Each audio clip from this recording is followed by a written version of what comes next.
Dr. Elena Vasquez stood in the center of the great council chamber. Around her, thousands of alien beings watched from their floating platforms. The chamber was built like a massive bowl, with each species sitting in their own special area designed for their needs. The Vorthak had crystal formations that glowed softly. The Zephyrians floated in energy bubbles. The Nexari sat in mechanical chairs that connected to their cybernetic bodies.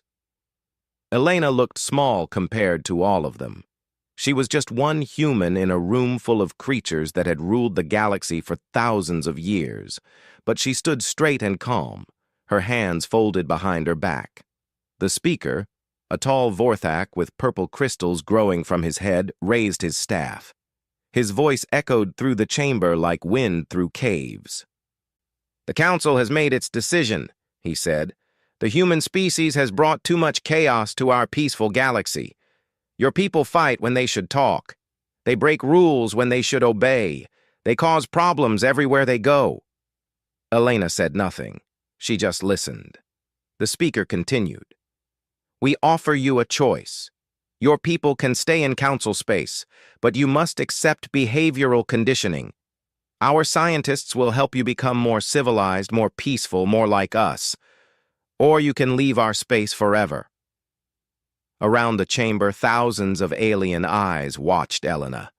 They expected her to argue. They expected her to get angry or beg. Humans were known for their strong emotions. But Elena just nodded slowly. "Thank you for your clarity," she said in a quiet voice. "We choose exile." A wave of surprise rippled through the chamber. The Zephyrians' energy fields flickered with confusion. The Nexari's mechanical parts clicked and whirred faster. "You accept exile?" the speaker asked. "Without argument?" "Yes," Elena said. "We request 6 months to evacuate all human settlements from council space. We will leave peacefully." The speaker looked at the other council members. They had expected a fight. They had prepared for human anger and threats. This calm acceptance confused them. "6 months is granted," the speaker said finally. Elena bowed slightly. "Thank you. We will not trouble you again." She turned and walked toward the exit. Her footsteps echoed in the silent chamber. Behind her, alien voices began to whisper. They had expected drama, but instead they got quiet dignity. The evacuation began the next day. Human ships appeared at every human settlement in council space. These were not the fast warships that other species knew. These were huge transport vessels, cargo ships, and construction platforms. The humans had built them in secret over the past year. On the agricultural world of Green Haven, human farmers worked day and night. They did not just pack their belongings, they carefully dug up entire gardens, preserving the earth soil they had brought with them. They dismantled their irrigation systems piece by piece. They even took the bacteria from their compost piles. The Nexari observers watched in confusion as humans loaded transport ships with dirt. "Why do they take soil?" asked Observer Unit 7743. "They can find dirt on any planet." A human farmer heard the question. She smiled and held up a handful of dark earth. "This is not just dirt," she said. "This soil has earth bacteria, earth minerals, earth life. Without it, our plants will not grow the same way."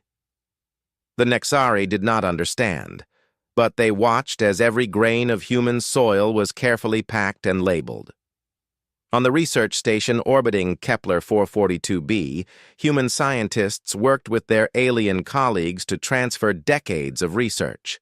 Dr. Sarah Chen sat with researcher Crystal Thax, a Vorthak scientist she had worked with for 10 years. "I do not understand," Thax said, his crystals glowing with sadness. "We work well together. Why must you leave?" Sarah packed the last of her data crystals. "Because our chaos makes them nervous," she said. "They want a quiet galaxy." "But your chaos helps us think of new ideas," Thax said. "When you suggest crazy experiments, sometimes they work." Sarah smiled. Maybe someday they will remember that. She handed Thax a sealed container. These are the bacterial samples from the deep caves, the ones that eat radiation. Take care of them. Thax held the container with his crystal hands. I will not be able to study them properly without you. You will find a way, Sarah said. You are smarter than you think. On the trading station at Nexus Prime, human merchants helped their alien partners understand the complex trade networks they had built. Captain Maria Santos sat with Trader Essence Vix, a Zephyrian who had never understood money until Maria taught him. The Carillions will not trade directly with the hegemony, Maria explained, pointing at her charts. You have to go through the Spiral Consortium first. Then the Consortium ships to the neutral zone. Then the hegemony picks up from there. Vix's energy field pulsed with worry. This is too complicated. How do you remember all these connections?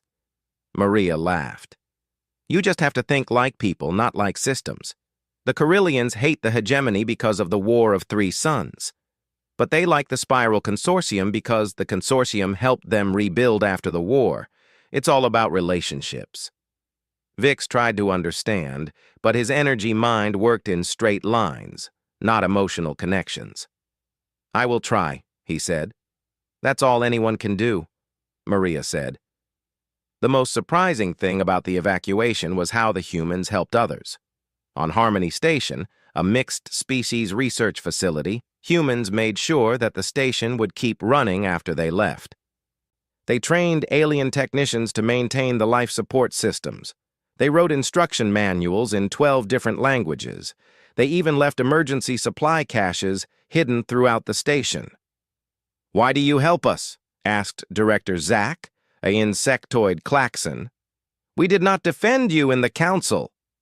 Human engineer Tom Rodriguez finished programming the main computer. Because that's what friends do, he said. Even when the friendship ends, you want them to be okay. Zack's compound eyes studied Tom's face. Your species is strange. Yeah, Tom said with a smile. We get that a lot. As the months passed, the aliens watching the evacuation began to feel uneasy. They had expected anger, demands, or at least some drama. Instead, the humans left gifts. They left detailed reports on their research. They left spare parts for equipment. They left gardens still growing with instructions for care. On the last day, Elena stood in the empty human embassy. The halls that once buzzed with activity were silent. She placed a data pad on the reception desk. It contained a simple message. Thank you for the years of friendship. We hope you find the peace you seek. We will remember you fondly. Then she walked to her ship. The last human ship in council space lifted off quietly, without fanfare or ceremony. The humans were gone, but their absence felt heavier than their presence ever had. In the council chamber, the speaker looked at the empty platform where the human representative used to sit. It is done, he said.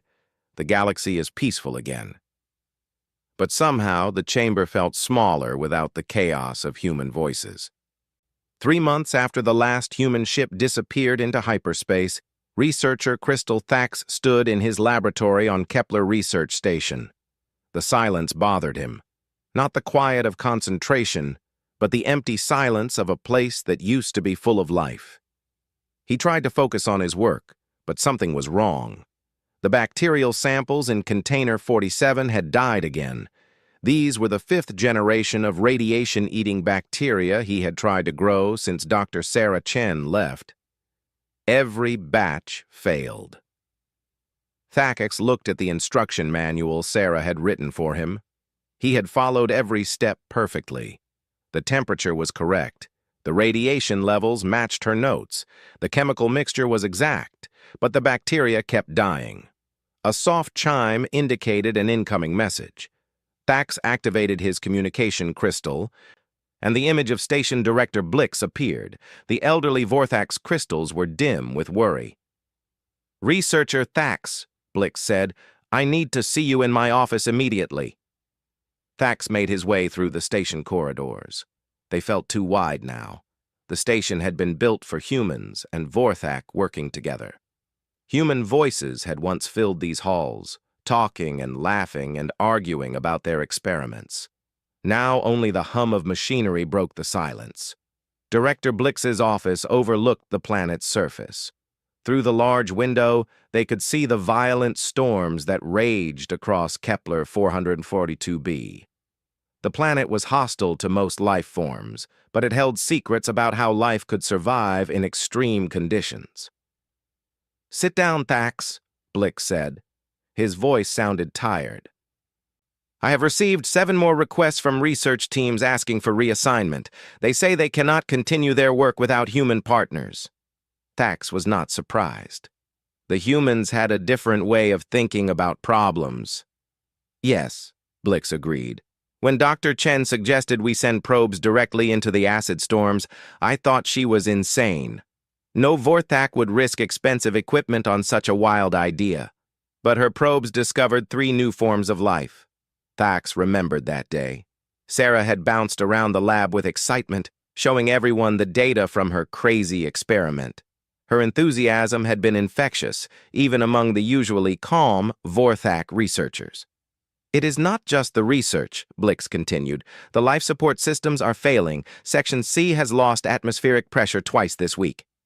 The water recycling plant produces contaminated water every few days, and the gravity generators make strange noises." "All systems designed by humans," Thax said quietly. "All systems designed by humans," Blix confirmed. "We have the maintenance manuals they left behind, but something is wrong. The manuals tell us what to do, but not why to do it. When a Vorthak builds something, we build it to last forever, with no need for changes. But humans built these systems to adapt, to learn, to grow." Thax thought about his failed bacterial cultures. "They expected us to think like them." "Exactly," Blix said. "And we do not know how to think like humans." The communication system chimed again. This time it was a priority message from the Galactic Council. Blix activated the holographic display, and the image of Speaker Kavak appeared. "Director Blix," the speaker said, "I need a status report on the Kepler Station research project." Blix's crystals glowed with embarrassment. "Speaker, I regret to inform you that our research has come to a complete stop. Without human partners, we cannot continue the dangerous experiments that made this station valuable." The speaker's crystals darkened. "Explain." "Humans had a willingness to take risks that we do not possess," Blix said carefully. "They would try experiments that seemed foolish or dangerous. Many of their ideas failed, but the few that succeeded led to major breakthroughs." "Are you saying that Vorthak researchers are inferior to humans?" the speaker asked coldly. "No, Speaker. I am saying that we think differently. We plan carefully and avoid risk. Humans planned quickly and embraced risk. Both approaches have value, but some research requires the human approach." The communication ended abruptly. Blix looked at Thax with worry. "I fear I have said too much," Blix said. Meanwhile, on Nexus Prime, the largest trading station in 3 sectors, Trader Essence Vix floated in his office high above the market floors. Below him, the trading pits that used to buzz with activity were half empty. His assistant, a young Zephyrian named Column, drifted into the office with the daily reports. "The situation grows worse," Column said, his energy field flickering with anxiety. "The Carillion Collective has canceled all trade agreements with Hegemony Worlds. They refuse to explain why, but they demand to speak only with human intermediaries." Vix felt his energy form pulse with frustration. "But there are no human intermediaries anymore. The Spiral Consortium also reports problems," Column continued. "Their ships cannot dock at Nexari stations because of a cultural misunderstanding. The Nexari are demanding apologies for some insult that no one can identify." Vix tried to remember how Maria Santos used to handle these problems. She would meet with representatives from both sides, usually in one of the human restaurants where the atmosphere was relaxed and informal. Somehow, over food and conversation, she would find solutions that satisfied everyone. "Schedule a meeting with the Carillion representative," Vix said. "Where should we meet?" Calm asked. Vix realized he did not know. The Carillions breathed methane. They could not meet in oxygen-based environments. The humans used to solve this by renting special conference rooms with multiple atmosphere zones. But Vix did not know how to arrange such things. "Find out how the humans used to handle multi-species meetings," Vix said finally. 3 hours later, Calm returned with bad news. "The human methods require equipment we do not have and permits we do not understand.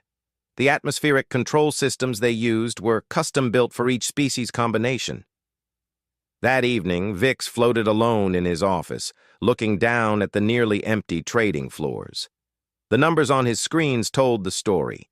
Trade volume had dropped by 60% since the human evacuation. Profit margins were failing. Several major trading houses were preparing to leave Nexus Prime for stations that still had human traders.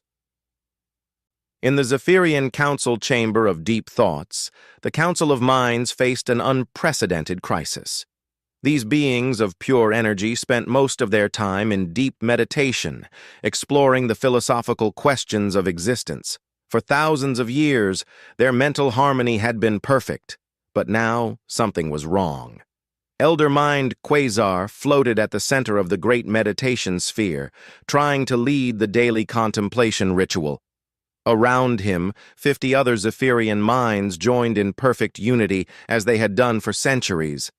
But the meditation felt empty, hollow.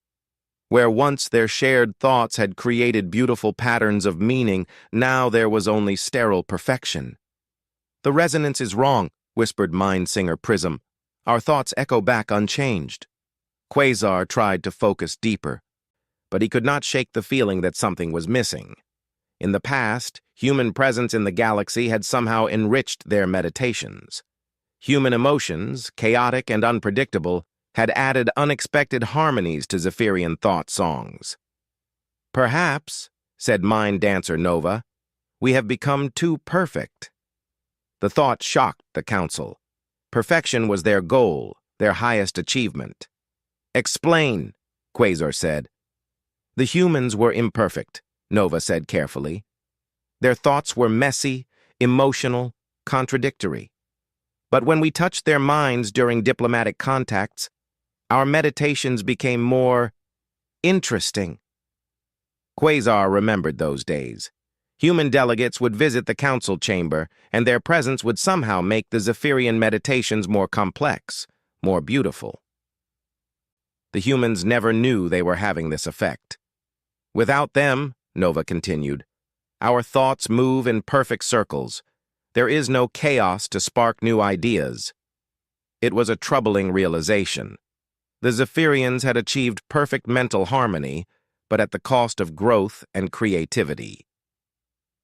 On the Nexari homeworld, Prime Node Designation Alpha 7 faced a different but related problem. The massive computer network that connected all Nexari minds was developing errors. Small glitches at first, but they were spreading. The problem seemed to be with the artificial intelligence systems that helped Nexari consciousness function. These AIs were becoming rigid, unable to process unexpected situations. Alpha 7 ran diagnostic after diagnostic, but could not find the source of the problem. Finally, a junior technician made a disturbing discovery. "Prime Node," the technician reported. "The AIs were trained using data from multi-species interactions. Much of this training data came from human behavioral patterns." "Explain the relevance," Alpha 7 commanded. "Human thinking patterns taught our AIs how to handle chaos and unpredictability. Without new human data, our AIs are reverting to purely logical responses. They cannot adapt to novel situations." Alpha 7 processed this information. The Nexari had always prided themselves on their logical perfection, but apparently a small amount of human illogic had been essential for their systems to function properly. Across Council space, similar reports began to arrive. Research stations going offline, trade networks collapsing, diplomatic missions failing, cultural misunderstandings escalating into conflicts. The galaxy that had seemed so much more peaceful without human chaos was beginning to fall apart. In the council chamber, Speaker Kavak called an emergency session. Representatives from dozens of species gathered to discuss the growing crisis. "The situation is unacceptable," Kavak announced. "The removal of one primitive species should not cause such disruption to our advanced civilization." But even as he spoke, Kavak knew the truth that none of them wanted to admit. The humans had not been as primitive as they thought. 6 months had passed since the human ships vanished into the dark between stars. In the great library of Andromache, Keeper-Scholar Ven moved through corridors that had once echoed with human voices, asking impossible questions. The great library was the pride of galactic civilization. Built into a massive asteroid, it contained knowledge from 1,000 worlds spanning millions of years. Every species contributed their greatest discoveries to its vast databases. Ven stopped in front of the Unsolved Mysteries archive. Behind force fields sat artifacts and data files that had puzzled scholars for centuries. Most had been there for so long that people stopped trying to solve them. "Status report on Project Deep Script," Ven called to his assistant. Junior Scholar Kef approached with a data tablet. "No progress, Keeper. The ancient language fragments from the predecessor ruins remain untranslated. The human linguistic team had made significant progress before they left," Ven finished. He looked at the crystal tablets covered in strange symbols. Dr. Amanda Foster and her team had been working on these tablets for 3 years. They had developed new methods for analyzing dead languages, combining traditional scholarship with something they called creative leaping. Ven did not understand what creative leaping meant, but it had worked. The human team had translated more dead languages in 5 years than other scholars had managed in 50. "What about the quantum mathematics paradox?" Ven asked. Kef's tentacles drooped with disappointment. "Also stalled. Professor Zhang's theoretical framework required what he called mathematical imagination. Our scholars cannot replicate his approach." Ven walked to the mathematics section. On display was Professor Zhang's final equation, left unfinished on a holographic board.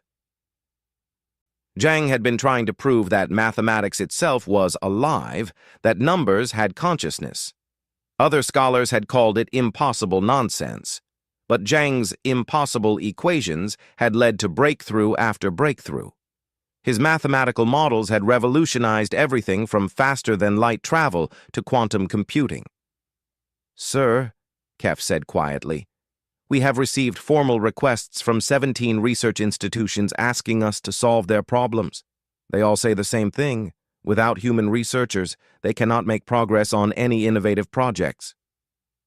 Ven felt a chill that had nothing to do with the library's climate control. 17 requests in 1 month? 18, actually. The Crystalline Academy just sent another message an hour ago. In the Outer Rim territories, Admiral Zix of the patrol fleet faced a crisis that kept him awake through 3 sleep cycles.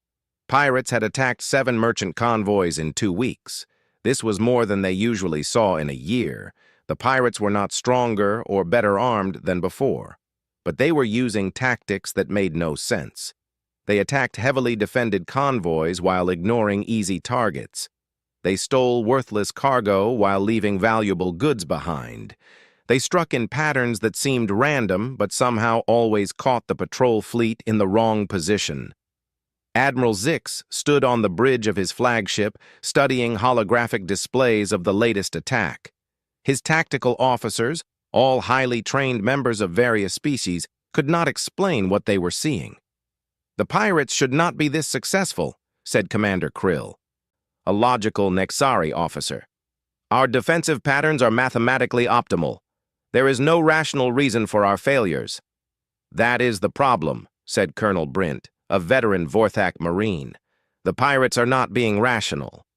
Zix remembered the human officers who used to serve in the patrol fleet.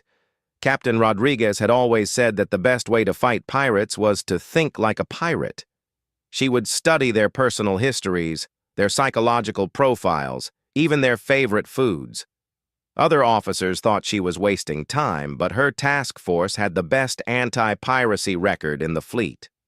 "Sir," reported Communications Officer Trilk, "we just received word of another attack, this time on the merchant vessel Peaceful Prosperity."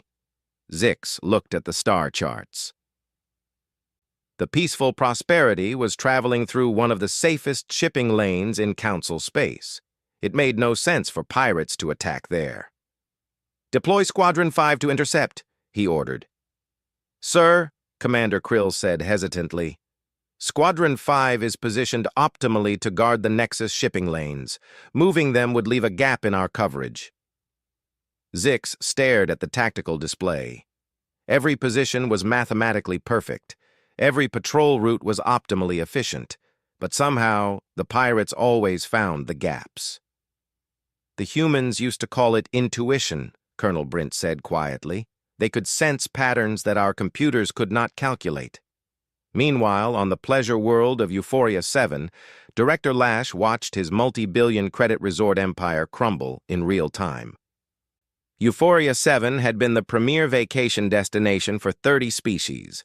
The humans had designed it as a place where any being could enjoy themselves, no matter how different their biology or culture. The resort had beaches with 7 different atmospheric compositions. It had entertainment complexes that could accommodate silicon-based and carbon-based life forms simultaneously. It had restaurants serving everything from liquid methane to crystallized light energy. But now, 2/3 of the resort was empty. "The Zephyrian delegation is complaining that the energy meditation chambers feel spiritually cold," reported Assistant Manager Vec. "The Carillion tourists say the food tastes wrong. And the Nexari group is demanding refunds because their entertainment programs are insufficiently stimulating." Lash reviewed the guest satisfaction reports. Every review mentioned the same thing. Something was missing. The humans had been more than employees at Euphoria 7. They had been cultural bridges. A human tour guide could explain Vorthak crystal gardens to visiting Zephyrians. A human chef could modify Nexari nutritional supplements to appeal to Carillion taste preferences. A human entertainer could make jokes that every species found funny. "How did the humans know how to translate between so many different cultures?" Vec asked. Lash did not have an answer. The humans had never explained it. They just seemed to understand everyone. In a remote sector near the galactic edge, explorer ship Harmony's Light made first contact with a new species. It should have been a moment of celebration. Instead, it became a disaster. The new species called themselves the Architects. They built their cities from living crystal that grew in beautiful geometric patterns. Captain Vorthak Blen followed all the standard first contact protocols. He transmitted peaceful greetings in 17 languages. He shared basic mathematical concepts to establish communication. He offered gifts of art and science. The Architects responded by attacking. The battle was brief but vicious. The Harmony's Light barely escaped with half its crew dead, and its hull cracked open in 3 places. Back at Council headquarters, analysts tried to understand what went wrong.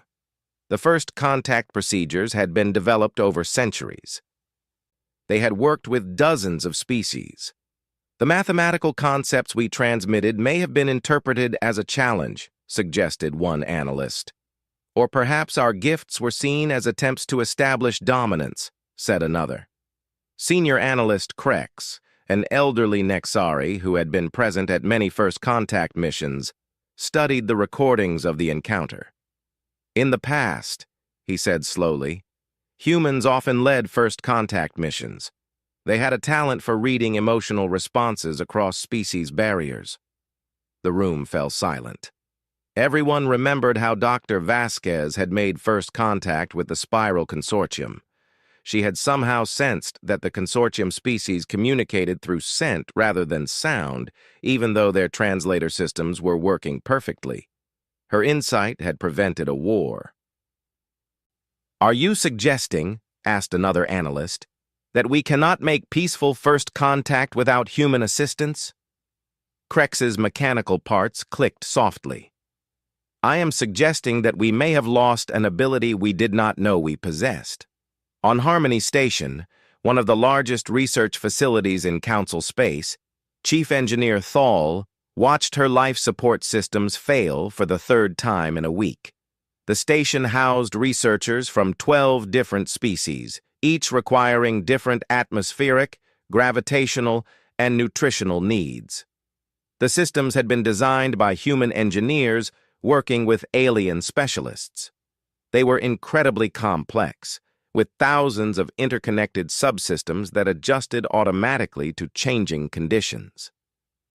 The atmospheric recycler in Section 7 is producing toxic gas again, reported Maintenance Chief Grok. The artificial gravity in Section 12 keeps fluctuating, and the water purification system is somehow producing mud instead of water. Thal looked at the human-written maintenance manuals. They contained precise instructions for every repair procedure, but following the instructions exactly did not solve the problems. The humans built these systems to learn and adapt, Thal said, but we do not know how to teach them. Engineer Kyle, a young Vorthak who had worked closely with the human design team, raised a crystal hand.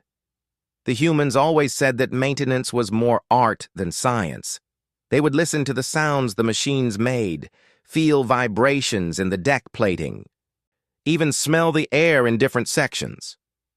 That is not logical, protested Grok. No, Kyle agreed. But it worked. The humans could sense problems before our diagnostic systems detected them. As failures spread across Council space, emergency meetings were called. But the meetings themselves revealed another problem. Without human mediators, the different species found it impossible to agree on anything. The Vorthak insisted on careful, methodical analysis of each problem. The Zephyrians wanted to meditate on the spiritual meaning of the crisis. The Nexari demanded logical, data-driven solutions. In the past, human diplomats would have found ways to blend these different approaches. They would suggest compromises that somehow satisfied everyone. But now, each species talked past the others, unable to bridge the gaps in their thinking. After one particularly frustrating emergency session, Speaker Kavak stood alone in the empty council chamber. He looked at the platform where human representatives used to sit, and for the first time he wondered if they had made a terrible mistake. The galaxy was more peaceful without humans. There were no more loud arguments in council sessions, no more irrational proposals that violated established procedures, no more chaos. But somehow, without the chaos, nothing worked anymore. Outside the council building, the city that had once been the heart of galactic civilization felt strangely quiet. The streets that had buzzed with activity now seemed half-empty. The markets that had been famous for selling goods from 1,000 worlds now carried only basic necessities. In the distance, a ship lifted off from the spaceport. It was another trading vessel leaving for sectors that still had human populations. Soon, Kavak realized, there might be no one left at all.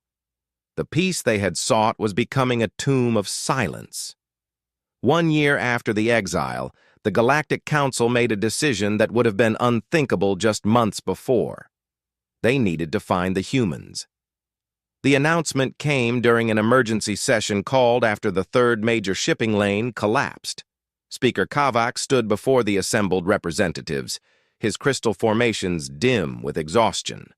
The Council authorizes the formation of a joint task force, he said, his voice echoing through the half-empty chamber.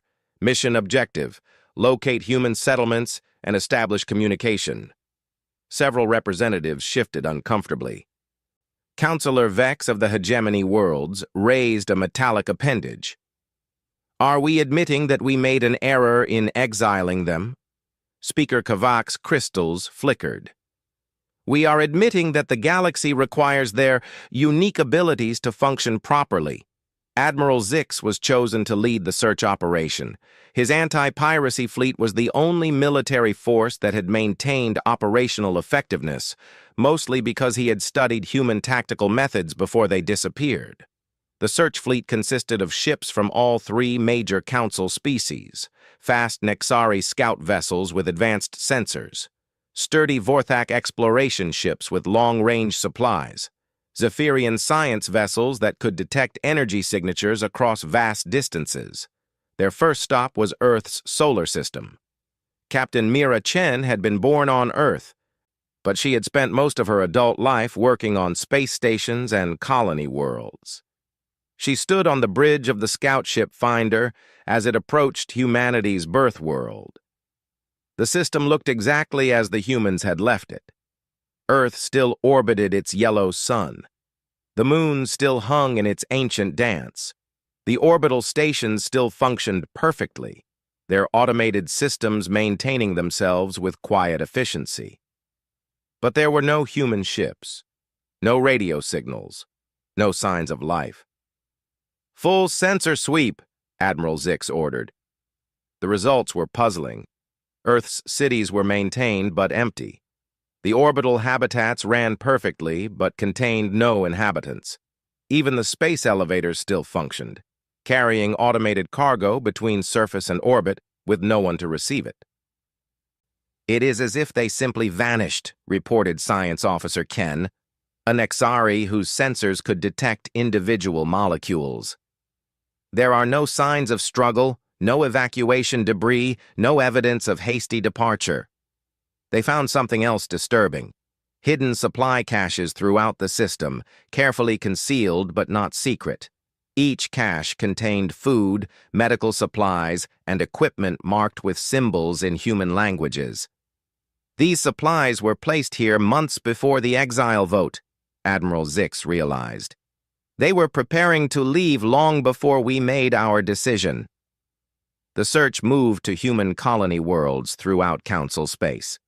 The results were always the same: empty but well-maintained settlements, functioning infrastructure with no one to use it, hidden supply caches that suggested long-term planning. On the agricultural world of New Kansas, they found vast fields of genetically modified crops growing wild but healthy. The human farmers had programmed their automated systems to continue production even with no one to harvest the food.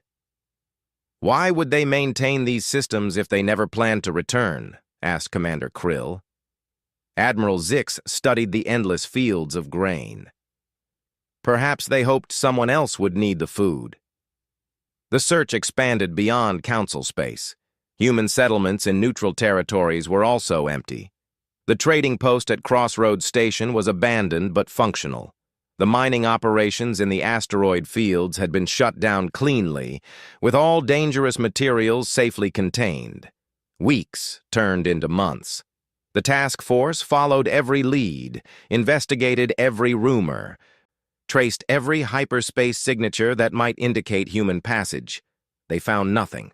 It was as if humanity had simply stepped out of the galaxy and closed the door behind them.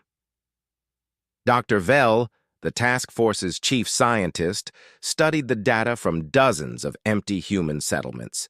As a Zephyrian, she could process vast amounts of information simultaneously, looking for patterns that other minds might miss. "Admiral," she reported after 3 months of analysis, "I have discovered something troubling." Admiral Zix joined her in the science bay of his flagship.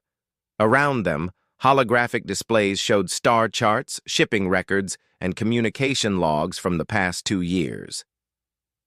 "The humans did not simply leave," Dr. Vell explained. "They executed a planned withdrawal that took years to prepare. Look at these patterns." The holographic displays shifted, showing cargo movements throughout human space. Dr. Vell highlighted specific shipments in red. 2 years before the exile, humans began consolidating their most advanced technology. 3 years ago, they started moving strategic supplies to hidden locations. 4 years ago, they began reducing their dependency on Council infrastructure. Admiral Zix studied the patterns. They knew this was coming. More than that, Dr. Vell said. They were ready for it. This was not a panicked evacuation. It was a carefully orchestrated exodus. But where did they go? Dr. Vell manipulated the star charts, zooming out to show the entire galaxy. That is the question that troubles me most. Our sensors can detect hyperspace signatures across thousands of light years. But every human ship simply vanished at the galactic edge. Admiral Zix looked at the edge of the galaxy, where stars became sparse and the dark between galaxies began. You think they left the galaxy entirely? It is the only explanation that fits the evidence. The search continued, but now they looked beyond the galactic rim. Long-range exploration ships pushed into the void between galaxies, following faint energy signatures and gravitational anomalies. It was dangerous work. The spaces between galaxies were mostly empty, with only scattered rogue stars and wandering planets. Ships could travel for months without finding anything but vacuum and darkness. But they found traces, residual hyperspace distortions that suggested massive fleet movements, gravitational echoes from large artificial structures, energy signatures that matched human technology. They built something out there, Admiral Zix told the Council via long-range communication. Something big. The breakthrough came from an unexpected source. While searching through the abandoned human embassy, a maintenance worker named Talk found a hidden compartment behind a decorative wall panel. Inside was a single data crystal and a handwritten note. The note was addressed to "Our Galactic Neighbors" and signed by Dr. Elena Vasquez. It contained coordinates to a system in the void between galaxies and a simple message. If you are reading this, then our departure has caused the disruptions we predicted. We did not want to leave, but we understood your need for stability. We have built a new home where our chaos cannot disturb your peace. If you truly need our help, come to these coordinates. Come alone. Come unarmed. Come ready to listen. Admiral Zix read the message 3 times before calling an emergency council session. They expected this, he told the assembled representatives. They knew that exiling them would cause problems for us. They left us a way to find them, but only if we were desperate enough to look. Speaker Kavak's crystals glowed with a mixture of anger and admiration.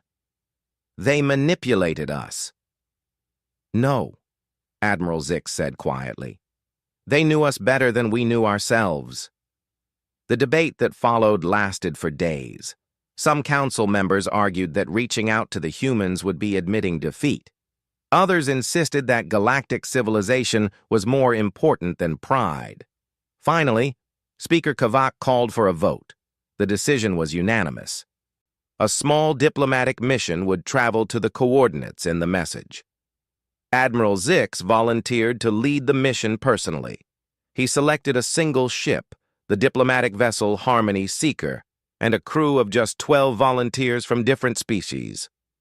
As they prepared to leave council space, Admiral Zix stood on the bridge looking at the star charts. The coordinates in Elena's message pointed to a location far beyond the galactic edge, in the dark void where no stars shone. "Sir," asked Navigator Pix, "what do you think we will find there?" Admiral Zix thought about the past year. The failures, the chaos, the gradual collapse of everything they had thought was stable. He thought about the humans who had left so quietly, with dignity intact and no anger in their voices. "I think we will find that we made a mistake," he said. "The question is whether they will help us fix it." The Harmony Seeker engaged its hyperspace engines and leaped into the dark between galaxies. Behind them, the Milky Way continued its slow spiral through space, its billions of stars shining as they always had. But something was broken in that great wheel of light. The connections that held civilization together were fraying without the strange species that everyone had taken for granted. In the council chamber, Speaker Kavak stood alone, looking at the empty platform where human representatives had once sat. For the first time in his long life, he wondered if wisdom and chaos might be the same thing. The message from Dr. Vasquez sat on his desk, its simple words carrying a weight he had never expected. Come ready to listen? Perhaps, he thought, they should have listened long ago. 18 months after the human exodus, Admiral Zix stood on the bridge of the Harmony Seeker as it dropped out of hyperspace in the void between galaxies. What he saw there changed everything he thought he knew about humanity. A massive space station hung in the darkness, larger than anything the Council had ever built. It was not one structure, but thousands, connected by streams of light that pulsed like arteries. Around it, smaller stations orbited like moons, and between them moved ships of designs he had never seen before. "Sir," whispered Navigator Pix, "the station is over 200 kilometers long. It has the mass of a small moon." Admiral Zix stared at the impossible sight. "How long would it take to build something like this?" "Using our technology," Science Officer Ken calculated quickly, 50 years minimum, with the entire industrial capacity of the Council working together. The humans have been gone for only 18 months. Before anyone could answer, a communication signal reached their ship. The voice that came through their speakers was familiar and unexpected. "Admiral Zix, this is Dr. Elena Vasquez. Welcome to Haven Station. Please follow the navigation beacon to Docking Bay 7. And Admiral, thank you for coming." The docking bay was enormous, clearly designed to accommodate ships from many different species. As they disembarked, Admiral Zix was surprised to see humans working alongside creatures he did not recognize. Strange beings with crystalline skin, but organic movements. Tall, graceful entities that seemed to be made of living metal. Small, furry creatures with 6 arms and eyes that sparkled with intelligence. Dr. Elena Vasquez met them at the airlock. She looked older than Admiral Zix remembered, but there was a peace in her expression that had not been there during the exile proceedings. "Doctor," Admiral Zix said formally, "I come representing the Galactic Council with a request for assistance." Elena smiled. "I know why you're here, Admiral. The question is, are you ready to understand what you really came seeking?" She led them through corridors that hummed with life and activity. Admiral Zix saw humans teaching strange alien children in improvised classrooms. He saw species he had never encountered working on technologies he could not identify. He saw gardens growing under artificial suns, filled with plants from dozens of worlds. "These species," he asked Elena, "who are they?" "The Forgotten Ones," Elena replied. "Species that the Council deemed too primitive, too chaotic, or too dangerous to join galactic civilization. Species that were overlooked because they did not fit the established patterns. We found them in the void between galaxies, on rogue planets and hidden worlds. Some of them have been out here for thousands of years, waiting for someone to notice they existed." They entered a vast observation deck that looked out into space. In the distance, Admiral Zix could see other structures. Not just stations, but entire artificial worlds, each one glowing with the light of controlled stars. "You built all this?" he asked. Elena shook her head. "We helped build it. The architects designed it. The builders constructed it. The gardeners made it live. We just provided what we have always provided." "Which is?" "The ability to bring different groups together and help them work toward common goals." A new voice joined the conversation. Admiral Zix turned to see a tall figure approaching. It was humanoid, but clearly not human, with silver skin that seemed to flow like liquid metal. "This is Conductor Harmony," Elena said. "Speaker for the Builder Collective." Conductor Harmony's voice was like music played on crystal instruments. "Admiral Zix of the Galactic Council, we have heard much about your civilization." "And what have you heard?" Admiral Zix asked carefully. "That you are wise but rigid, advanced but isolated, peaceful but stagnant." Harmony's metallic features shifted in what might have been a smile. Much like we were before the humans found us. Elena gestured toward the viewport. Would you like to see what we have built together? The tour that followed was overwhelming. They visited vertical farms that grew food for 100 different species. They saw manufacturing centers where impossible technologies were created through the cooperation of dozens of different kinds of minds. They walked through art galleries where sculptures made of living light shared space with carvings in crystallized sound. In the research district, Admiral Zix met Dr. Sarah Chen, the scientist who had once worked on Kepler Station. She was older now, but her eyes still sparkled with the excitement of discovery. "Sarah," Admiral Zix said, "we could not continue your research after you left. The bacteria cultures kept dying." Sarah nodded sadly. The bacteria were not just following chemical formulas. They were responding to emotional resonance. Life recognizes life, even at the bacterial level. When you tried to grow them with purely logical methods, they could not survive. She led him to her new laboratory, where the same bacteria thrived in environments that should have killed them instantly. But now they were not alone. Other scientists worked alongside Sarah. The crystalline architects, who thought in geometric patterns, the energy-based resonance who communicated through harmonic vibrations, the mechanical builders who understood life through engineering principles. Each species contributes a different way of understanding life, Sarah explained. Together we have solved problems that none of us could solve alone. In the cultural district, Admiral Zix found Captain Maria Santos, the trader who had once managed the complex relationships at Nexus Prime. She was teaching a mixed group of beings how to negotiate across species barriers. "Maria," Admiral Zix said, "the trading networks collapsed after you left. Species cannot deal with each other without intermediaries."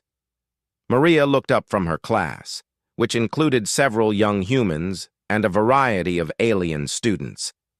"That's because each species only knows how to be themselves. They never learn to understand others. We're teaching a new generation to think in multiple ways." One of her students, a young creature with iridescent scales, spoke up. "Translator Teacher Santos says that good trading is not about winning, but about making sure everyone gets what they really need. Even if they do not know what they really need," added another student, this one with crystalline skin like the architects. As the day continued, Admiral Zix began to understand the scope of what the humans had accomplished. They had not just built a new civilization in the void, they had created something unprecedented, a truly cooperative multi-species society. "How many species live here?" he asked Elena as they returned to the observation deck. "Over 300, Elena replied. "Some we found drifting in space, refugees from wars or natural disasters. Others we discovered on hidden worlds, too afraid to venture out after being rejected by galactic civilization. A few came to us voluntarily, seeking something better than what they had before." Admiral Zix looked out at the lights of Haven Station and the artificial worlds beyond. "And they all work together?" "They learn to work together," Elena corrected. "It is not always easy. Different species think differently, want different things, have different needs, but humans have always been good at finding the connections between different groups." That evening, Admiral Zix attended what the humans called a community meeting. Representatives from dozens of species gathered in a vast amphitheater to discuss station business. Admiral Zix expected chaos, but what he saw was something else entirely. A dispute arose between the builders and the gardeners over resource allocation. The builders needed rare metals for construction projects. The gardeners needed the same metals for soil nutrients. In a council meeting, this would have led to hours of formal debate and procedural delays. Instead, a human mediator named James stood up. "Builder Chief Resonance," he said to a mechanical entity with glowing panels, "how much metal do you need? And when do you need it?" 17 tons of refined iridium within 30 standard days," Resonance replied in a voice like grinding gears. James turned to a plant-like being whose leaves rustled with each word. Gardner Prime photosynthesis, what do you need? 8 tons of iridium compound, processed for biological compatibility within 20 days. James nodded thoughtfully. Resonance. Could you use refined titanium for your construction if we could get it to you faster? Titanium would be acceptable, if properly alloyed. Photosynthesis, we have a new bioprocessing technique that could make 4 tons of iridium compound do the work of 8 tons. Would you be willing to try it? Within 10 minutes, they had reached a solution that satisfied everyone. The builders would use titanium for their current project and get their iridium for the next one. The gardeners would test the new bioprocessing method and share half their allocated iridium with a third group that also needed it. Admiral Zix watched in amazement. How do you do that? Elena, sitting beside him, smiled. James listened to what they actually needed, not just what they said they wanted. Then he found a way to give everyone more than they expected. But this should not work, Admiral Zix protested. There are too many different species, too many conflicting interests. It works because everyone benefits, Elena explained. When species cooperate instead of compete, everyone gets more than they would alone. On his final day at Haven Station, Admiral Zix was taken to meet the Council of Voices, the governing body of the new civilization. It was unlike any government he had ever seen. The council had no permanent members. Instead, representatives rotated based on expertise and need. When decisions involved medical issues, doctors and healers took the lead. For engineering problems, builders and technicians guided the discussion. For cultural disputes, artists and philosophers mediated. But who has final authority? Admiral Zix asked. No one, replied Conductor Harmony, and everyone. We have learned that the best decisions come when all voices are heard and all perspectives are considered. The current council was debating a request from a new refugee group, survivors from a war in a distant galaxy who had traveled for years to reach Haven. Their ships were damaged, their supplies exhausted, and they brought nothing but their knowledge and their willingness to work. In the Galactic Council, such a decision would have taken months of study, committee reviews, and formal procedures. Here, the debate lasted 2 hours and ended with unanimous approval. They need help, said the medical representative, a floating gas cloud entity. We have the resources to provide it. Their engineering knowledge could benefit our construction projects, added a mechanical being. More importantly, said the human representative, an elderly woman named Dr. Foster. They are people in need, and we help people in need. That is who we are. As Admiral Zix prepared to leave Haven Station, Elena walked with him to his ship. I have a question, Admiral Zix said. Why did you leave us the coordinates? Why give us a way to find you? Elena stopped walking and looked out at the lights of the new civilization spreading through the void. Because we knew you would need us eventually, she said. Not because we are superior, but because diversity makes everything stronger. You exiled us because our chaos disrupted your order. But chaos is not the opposite of order. It is the ingredient that makes order come alive. She handed him a data crystal. This contains everything we have learned about cooperative civilization, our successes, our failures, our methods, our mistakes. It is our gift to the galaxy that cast us out. Admiral Zix took the crystal with hands that trembled slightly. Will you come back with us? Elena smiled sadly. Admiral, we are not the same species that left your galaxy 18 months ago. We have grown, changed, learned. We have responsibilities now to 300 species who depend on us. We cannot abandon them the way we were abandoned. But if the Council admitted its mistake, if they formally apologized, then we would consider a new relationship, Elena said. Not the old one, where humans served other species without recognition, a true partnership, where all voices are heard and all perspectives are valued. As the Harmony Seeker prepared to depart, Admiral Zix stood on the bridge looking back at Haven Station. Around it, the lights of a new civilization glowed in the darkness between galaxies. "Sir," asked Navigator Pix, "what will we tell the Council?" Admiral Zix thought about everything he had seen. A civilization built on cooperation instead of hierarchy, species working together instead of competing, problems solved through understanding instead of force. "We will tell them the truth," he said finally, "that we exiled our teachers and called it wisdom, that we chose stagnation and called it peace, that we lost the most valuable thing in the galaxy because we were too proud to recognize its worth." He looked at the data crystal Elena had given him. It felt heavier than its actual weight, loaded with the hopes and knowledge of 300 species working together. "And we will tell them," he continued, "that it is not too late to learn. If we are willing to listen, if we are ready to change, if we have the courage to admit that chaos and order need each other to create something truly beautiful." The Harmony Seeker engaged its hyperspace engines and began the long journey home. Behind them, in the void between galaxies, the lights of Haven Station continued to shine.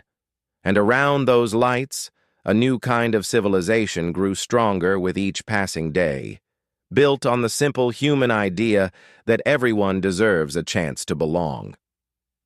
In the observation deck of Haven Station, Dr. Elena Vasquez watched the Council ship disappear into hyperspace. "Think they'll change?" asked Dr. Sarah Chen, joining her at the viewport. Elena smiled, her hand resting on the windowsill that looked out at their impossible city in the dark. "They'll try," she said, "and that's where all change begins, with someone willing to try." In the distance, another ship approached Haven Station. More refugees, more outcasts, more beings seeking a place where their differences would be welcomed instead of feared. Elena straightened her shoulders and headed for the docking bay. There was work to do.